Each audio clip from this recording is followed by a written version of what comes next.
Michelle, aka Frenchiecorn. My pronouns are she, her, and I identify as pansexual.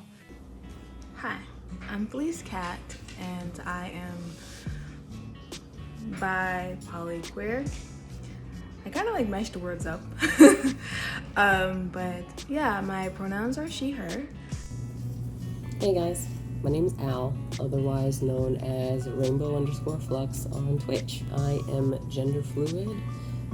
I go by he, she, and they pronouns. I'm also pansexual. Hey guys, it's your girl Nadia Hardcandy. My pronouns are she, they, and I am pansexual. Hi, my name is Noodles. I am a non-binary, black, queer streamer. I am bisexual. It's been less than a year since I've identified as they, them pronouns, and has been quite a journey. Hi, my name is Ash. I am a catgirl VTuber, part of the queer community as a asexual lesbian, and my pronouns are she, her.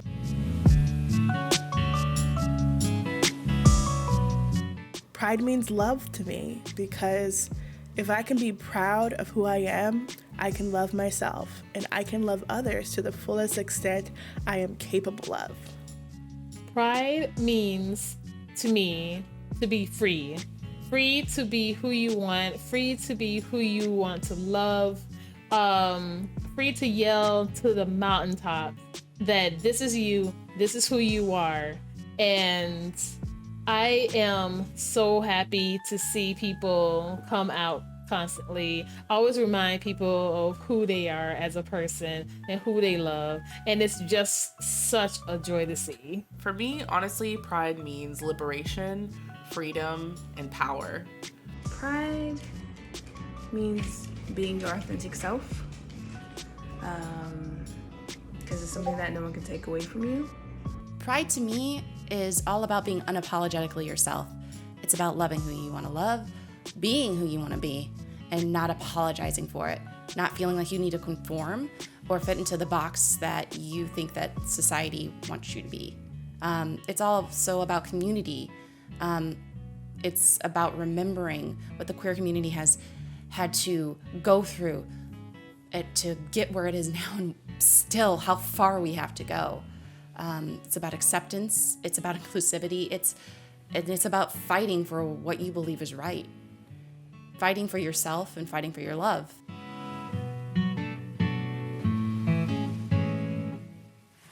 Honestly, the world has this idea of who they want us to be as individuals and as the collective in reference to like fitting into society, whatever that means.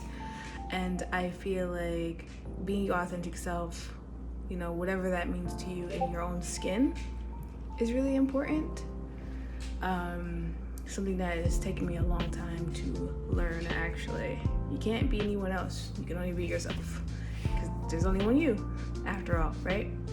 Honestly, I am still on the journey to accepting myself, and I work on that every single day, whether that be like my physical, my mental, everything. I'm still working on accepting myself, and I think just knowing that it is a journey and it's not just something that's gonna happen overnight is really helpful to know. Nobody really warned me that this would be a lifelong journey, so. It took a long while just to get here to figure out who I was.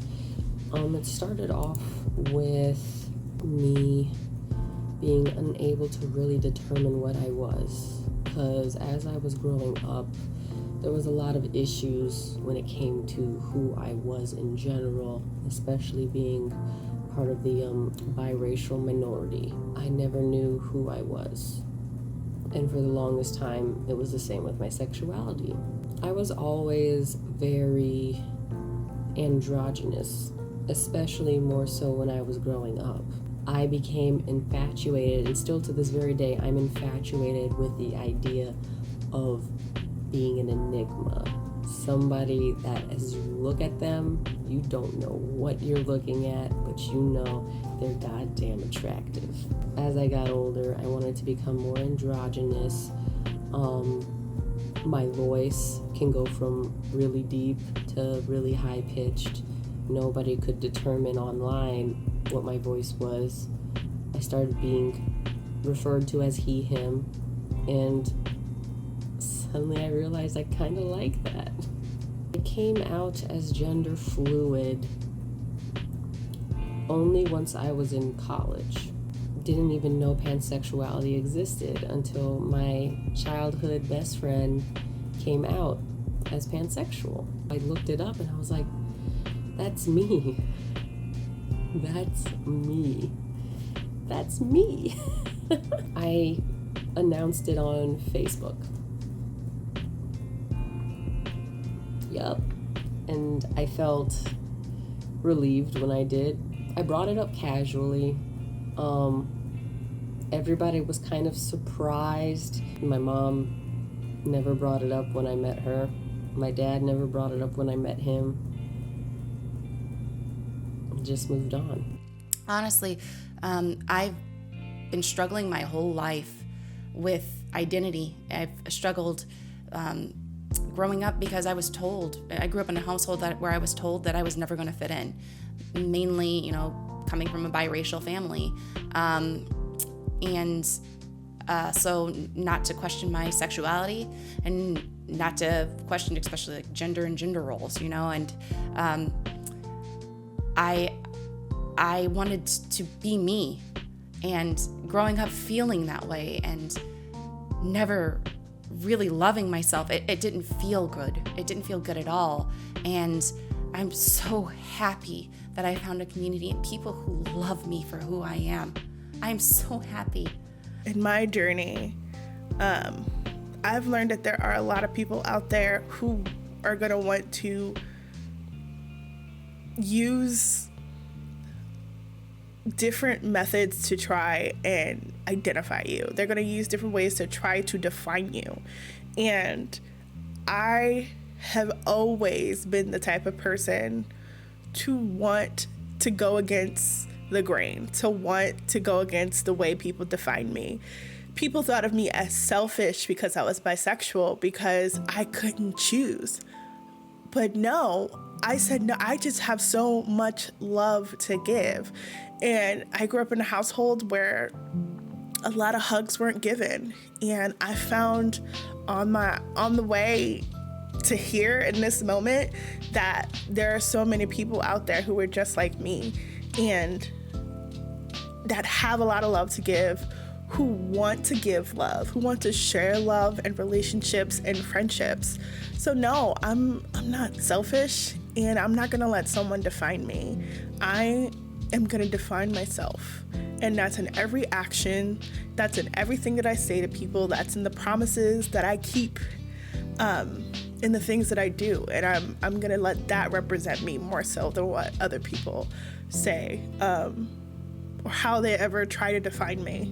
Now, one of my main lessons, and I always say this to everyone, is that the people who don't accept you, whether it's your family, friends you've known for years, co-workers, whoever, people who don't accept you for who you are, you don't have to have them in your life.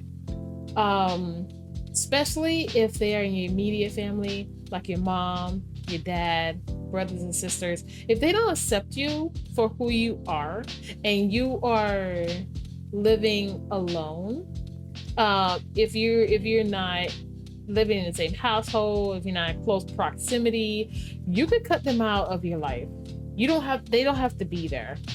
I haven't spoken to my mom in over 10 years because she would never accept me as a person. And I mean, she constantly said, oh, you're going to have a husband, you're going to have kids. And when I came out as a lesbian at first, she constantly told me that I was going to go to hell and that I would never be accepted. I would never find anyone. She did some very traumatizing things when I came out. But when I moved out and when I lived alone, I thought that I still needed her in my life because she was my mom. They always say that it's your mom. you know, you always should respect your mom, da da da da da. But she didn't respect me. She didn't respect who I was as a person. She wanted me to be who she wanted me to be. So I just made a decision to just cut her off. I changed my number. I didn't tell her where I lived. And honestly, I couldn't be happier. For those toxic people who are in your life, if you could cut them off, if you stop communication altogether for your own mental health, do so. Please. I tell everyone this. You don't have to have them there. They're not necessary. They are not detrimental to your life. Cut them off. They're cancerous. They will always and forever not respect you for who you are. And I know it's hard to do. I know, because it was years before I can do that myself, big with my mom. But just for yourself and for your happiness, just cut them off if you have those toxic people in your life.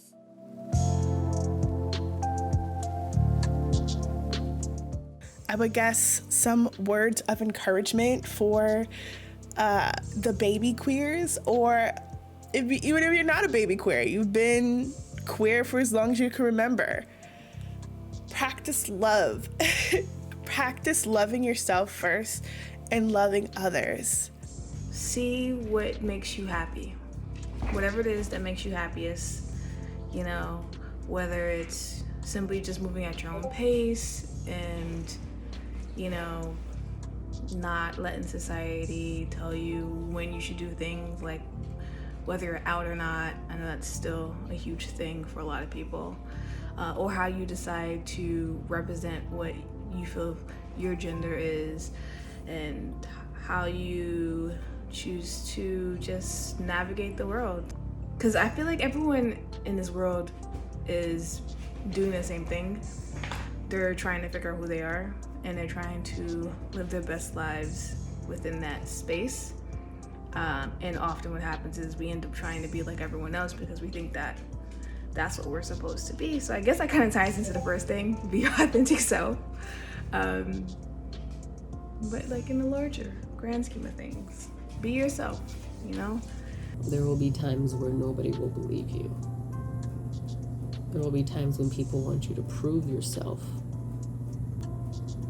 And I want you guys to know, stick with who you are. Don't back down, but stay safe.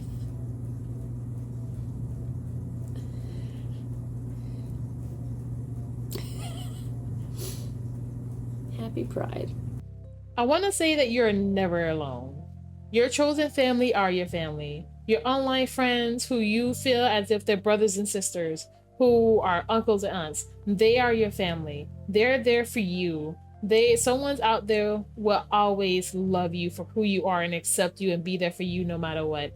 I know that sometimes there are days where we feel as if our backs are against the wall and then we are totally alone and no one would ever love us. But there are people out there. There are people out there that will help you with your journey.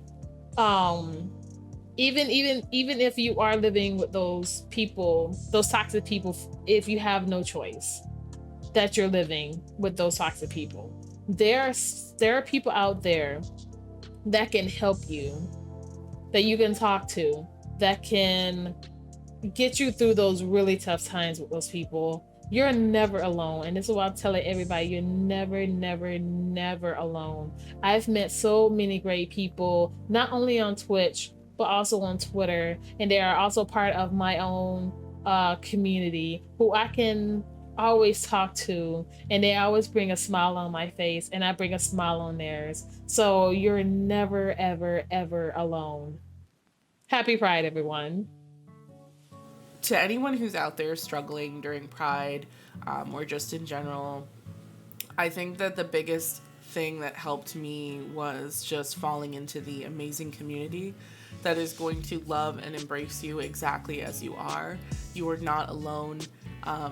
We are always here to love and welcome and support you, and you can have that chosen family of your dreams. You're not stuck with what was given to you at birth. There's a bigger, brighter future ahead of you, and we are all here to cheer you on and see you shine. Anybody who's feeling lost or that they're going through a hard time right now, just know that there are people out there who love you for you, that you deserve to feel loved. You deserve to be who you want to be, identify how you want to identify, and again, love who you want to love. Everybody deserves that. So just know that. I really want you to know that you are loved. I love you, and I want you to have that freedom and to just be who you want to be. So happy Pride. Keep being fabulous. Keep being amazing, because you really are. I know this term gets thrown around a lot, but it does get better, and it will get better. And I believe in you. I know that you matter. And, you're all good noodles. You're all good noodles, and you will find your way. You will find a path that works for you.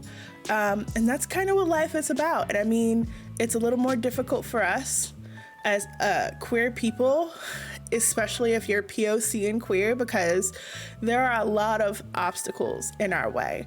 But I say, push through. Show them that you will not be stopped. You are a force to be reckoned with. And I'm behind you 100%.